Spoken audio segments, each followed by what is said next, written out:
Assalamualaikum warahmatullahi wabarakatuh. Perkenalkan, nama saya Muhammad Nur Katisya Rahman dengan NIM 20070160115 dari Universitas Muhammad Rahman, Prodi Statistika angkatan 2020. Nah, jadi di sini saya akan menjelaskan mengenai analisis variansi dua arah dengan interaksi. Adapun tujuan dari ANAVA dua arah ini adalah untuk mengetahui apakah terdapat pengaruh dan berbagai kriteria yang diuji terhadap hasil yang diinginkan. Seperti contohnya, apakah terdapat interaksi terhadap variabelnya. Adapun juga asumsi ANAVA. Jadi sebelum kita masuk ke uji ANAVA-nya, maka kita harus terlebih dahulu asumsi ANAVA-nya ini harus terpenuhi. Yang pertama itu adalah normalitas. Uji normalitas itu data yang digunakan itu harus berasal dari populasi yang berdistribusi normal. Lalu yang kedua, uji homogenitas. Itu data yang digunakan harus memiliki persamaan variansinya atau homogen datanya. Di sini ada pun contoh soal. Contoh soal di sini bisa dilihat ada variabel pertamanya kandungan nikel. Yang variabel keduanya ada tingkat pH.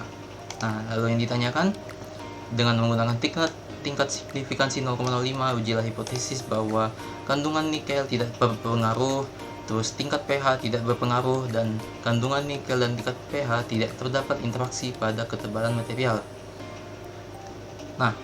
Jadi di sini kita akan menguji ANAVA dua arah menggunakan software RCommander.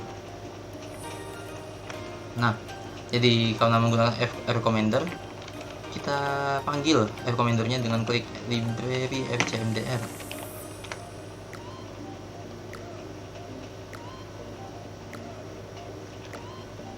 Kita tunggu. Jadi library RCommander ini bisa memudahkan banyak hal ya. Jadi tidak bisa cepat gitu lewat ini RCommander daripada yang lain. Kita masukin datanya, new dataset. Ini namanya sembarang aja, kita tulis misalkan ANAVA gini. Oke. Terus nih datanya. Ini. Karena dia ada 18 data, 18 angka ya kan? 18. Berarti kita tambah barisnya sebanyak 18 baris. 18. Karena ada dua variabel, kita tambah kolomnya 2, 1, 2. Oke, kita tulis di sini misalkan datanya misalkan ya. Terus di sini yang keduanya ini kandungan nikel. Berarti yang ketiga nih pH langsung. Oke. Datanya kita urut dari atas ke bawah. 250, 195, 188, 115, 165, 142, 211, 172, 165, 88, 112, 108, 221, 150, 170, 69, 1172. Ini nama nikel di sini biar memudahkan kita jadikan numerik angka. Jadi misalkan ini 1. Kenapa begitu? Karena di data 1 ke 3 ini itu masuk ke kandungan nikel. Oke. Lalu yang keduanya ini jadi kita 2. 1, 1, 1, 2, 2, 1, 2. Oke. Lalu pH ini yang pertamanya ini pertama, kedua, dan ketiga. Yang pertamanya ini sampai dari 250 sampai 142. Jadi 1 sampai 142. Ini yang keduanya sampai 108. Ketiga sampai habis. Kita cek kembali datanya. Oke. Kembali ke R. RCommander ini yang pertama kita ubah dulu variabelnya tadi yang dari angka ke faktor, convert numerik variabel ke faktor. Yang pertama itu nikelnya dulu kita ubah. Oke. Yes. Tadi ini nikel tadi ada 18 sama 10 ya, 18 G sama 10 G. Oke. Sudah masukkan Nah, lalu yang kedua kita ubah yang pH-nya, tingkat pH-nya. Oke, yes. Nah, tingkat pH-nya di berapa lagi?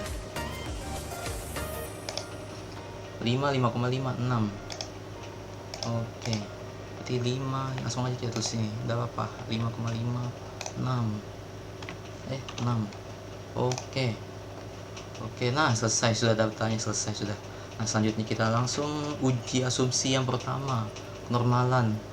Jadi kita uji kenormalannya dulu. Yang pertama kita klik statistik, terus kita ke sumeris, baru test of normality. Nah, datanya nih, variabelnya, terus test by group. Nah, kita uji kenormalan dari kandungan nikelnya. Oke. Nah, di sini kita dapat p-value-nya sama statistik hitungnya.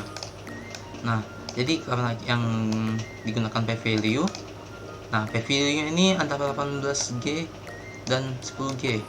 Nah, 0,3 dan 0,6. Dia lebih dari 0,05. Nah, maka kalau lebih dari 0,05 atau dari tingkat signifikansinya atau alfanya atau laraf nyatanya, itu berarti dia asumsinya terpenuhi, alias itu dia berdistribusi normal ya, data kandungan nikelnya itu. Nah, lalu yang kedua kita uji yang pH-nya, sumeris, test of normality. Nah, test by pH. Oke. Nah, di sini kita dapat untuk pH-nya sama dengan 5.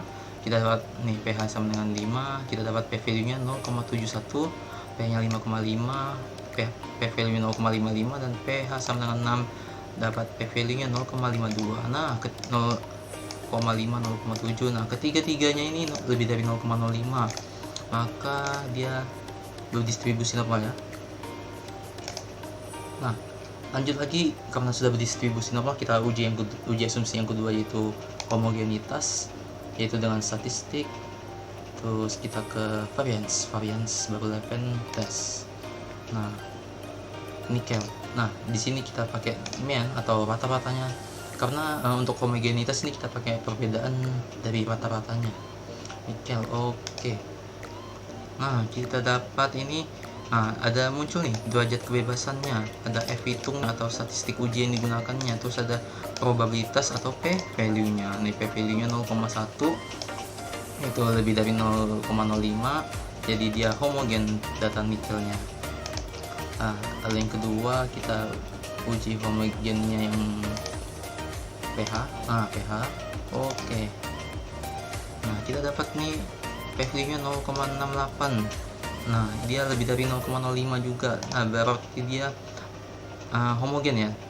Nah, lalu yang ketiga kita uji kombinasi perulangannya, karena dia datanya ini berulang, maka kita juga harus menguji dua-duanya, antara pH dan pH sama nikel. Nah, kita langsung klik dua-duanya. Oke. Nah, kita dapat kombinasi perulangannya.